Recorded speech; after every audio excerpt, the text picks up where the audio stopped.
Magandang araw po sa inyong lahat. Welcome po sa ating Foundations of Faith. Ngayong araw, nais ko pong pag-usapan natin ang tungkol sa panalangin o prayer. Alam nyo, bilang mga tagasunod ni Jesus, alam nating lahat na dapat tayo'y nagdadasal. Gusto naman natin, di ba?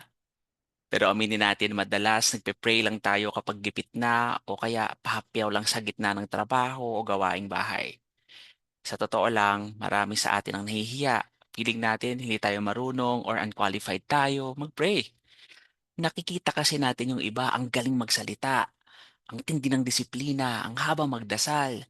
Tapos titingin tayo sa sarili natin at mapapaisip, "Naku, parang di ko kaya yan."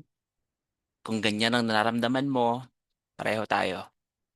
Dati nakakakonsensya para sa akin ng prayer. Kasi mababasa mo sa Biblia, pray without ceasing o magdasal ng walang humpay. Ang reaksyon ko, Lord, ang hirap naman. Paano ko gagawin yun? Paano ba ang tamang pagdadasal na matutuwa ang Diyos? Pero mga kapatid, simple lang talaga ang ibig sabihin ng prayer. Ito ay pakikipag-usap sa Diyos. Literal na kwentuhan. At tandaan, hindi ito monologue ha. Hindi ibig sabihin na ikaw lang ang nagdadaldal ng nagdadaldal. Ang prayer ay dialogue. Usapan ito. Nagsasalita ka, pero nagsasalita rin ng Diyos sa'yo. Kasi minsan nakala natin kapag lumapit tayo sa Diyos, kailangan eloquent tayo o mabulaklak ang mga salitang sasabihin natin. Akala natin kailangan kabisado natin ang buong Biblia o kailangan para tayong abogado sa korte na magaling mag-English para pakinggan tayo ng Diyos. Akala natin kailangan perfect ang mga sasabihin natin. Pero baka namimiss natin ang tunay na punto ng regalo ng panalangin. May sinabi si Jesus tungkol dito sa Matthew chapter 6.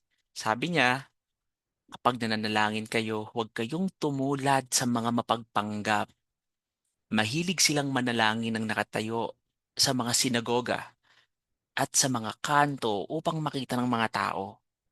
Sabi ni Lord, nakuha na nila ang gusto nila, ang mapuri ng tao. Pero ang utos niya, kapag mananalangin ka, pumasok ka sa iyong silid at isara mo ang pinto. Manalangin ka sa iyong ama na hindi nakikita at ang iyong ama na nakakakita sa ginagawa mo sa lihim ay gagantimpalaan ka. Dagdag niya, huwag daw tayong gumamit ng mga paulit-ulit na salitang walang kabuluhan. Huwag tayong gumaya sa iba na akala nila papakinggan sila dahil sa haba ng sinasabi nila, alam na ng Ama ang kailangan natin bago pa tayo humingi sa Kanya. Tinuro ni Jesus ang panalangin na Ama namin. Ganito ang pattern. Ama namin sa langit, sambahin ang ngalan mo. Ito ay sumisimbolo sa pagsamba.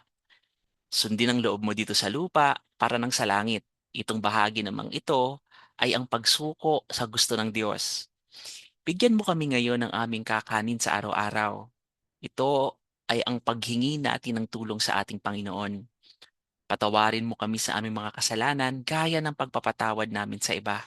Ito naman ay ang paglilinis ng ating mga puso. At huwag mo kaming iharap sa mahigpit na pagsubok, kundi ilayo mo kami sa masama. Ito ng parte naman na ito ng panalangin ay ang paghingi natin ng proteksyon mula sa ating Panginoon. May ilang matinding paalala si Jesus dito. Huwag kang magsuot ng prayer costume. Ibig sabihin, huwag tayong maging hypocrite o mapagpanggap. Ang salitang hypocrite ay galing sa salitang Griego na ang ibig sabihin ay aktor. Huwag kang umakting pa nagpe-pray, huwag kang magpanggap na banal kung hindi naman totoo. 'Di ba?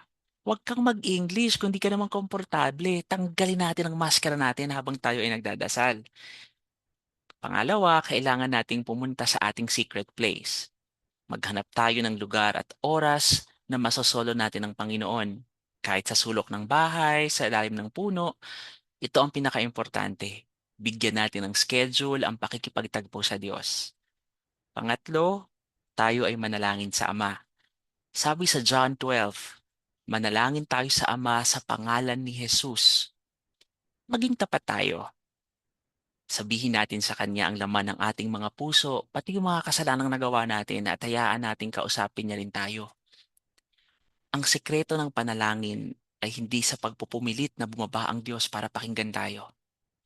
Ang prayer ay pagpasok natin sa presensya ng Ama na matagal nang naghihintay sa atin. Hindi ka lang nagdadasal sa isang Diyos na malayo. Nagdadasal ka sa Tatay. Relasyon ang habol ng ating Panginoon, hindi ritual o seremonya. Mas gusto niyang kausapin ka kaysa sa gusto mong kausapin siya. Mas gusto niyang ibigay ang kailangan mo kaysa sa gusto mong makuha yon. Siya ay mabuting ama at gaya ng bawat mabuting tatay sa pamilya. Siya ay nagpoprotekta, nagpo-provide at ipinapaalala niya kung sino ka talaga sa kanya.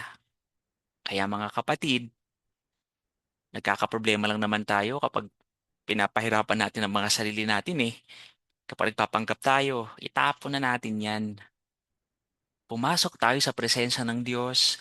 Dalhin ang Biblia, sabihin ang pangangailangan, aminin ang mga kasalanan at makinig sa gustong sabihin ng ating Ama para sa ating mga buhay. Ngayong araw na ito ang hamon ko sa inyo. Kung nahihirapan kayo mag-pray, tingnan nyo ang schedule nyo bukas.